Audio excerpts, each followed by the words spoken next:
Hey everybody. I just wanted to tell you a quick story that's been on my mind a lot lately.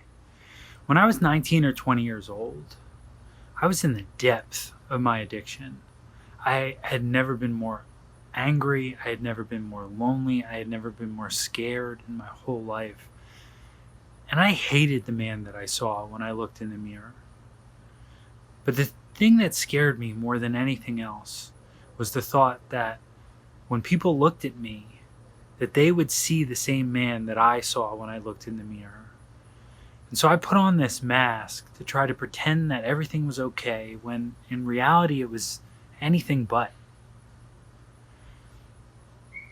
And the mask didn't really help me feel better, but I convinced myself that at least I wasn't burdening anybody else with my pain, and maybe that was good enough.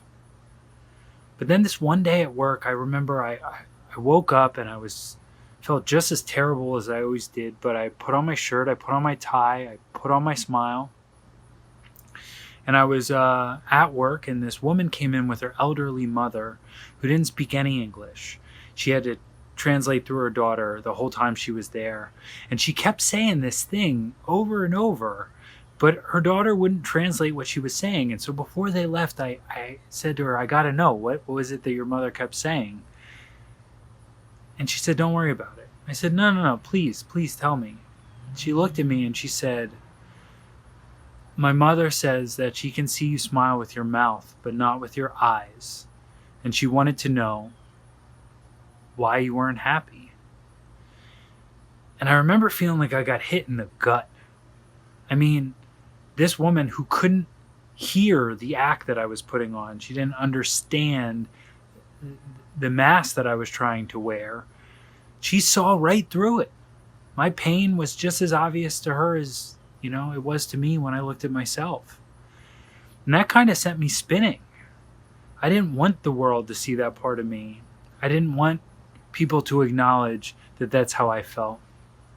And I just remember after that day, the weight of that pain felt so much heavier because I knew that there were other people that could see it. And I remember that weight getting so heavy that one day I just laid it out all to a friend. I told him everything. And he didn't judge me. He didn't shame me. Didn't look at me different. Actually, he just looked at me and he said, me too. Turns out that he was carrying his own pain for very different reasons, but he had worn a mask too. And when I started a conversation by taking off my mask, he felt comfortable to take off his. And neither of us, felt better right away. Our lives didn't appreciably change in that moment. But man, I got to tell you, the next couple weeks was so much easier because we were sharing that load between the two of us and I wasn't carrying it by myself. So today, I live to tell people that it's okay to take off the mask. And I showed them that it's okay to take off the mask by taking off mine first.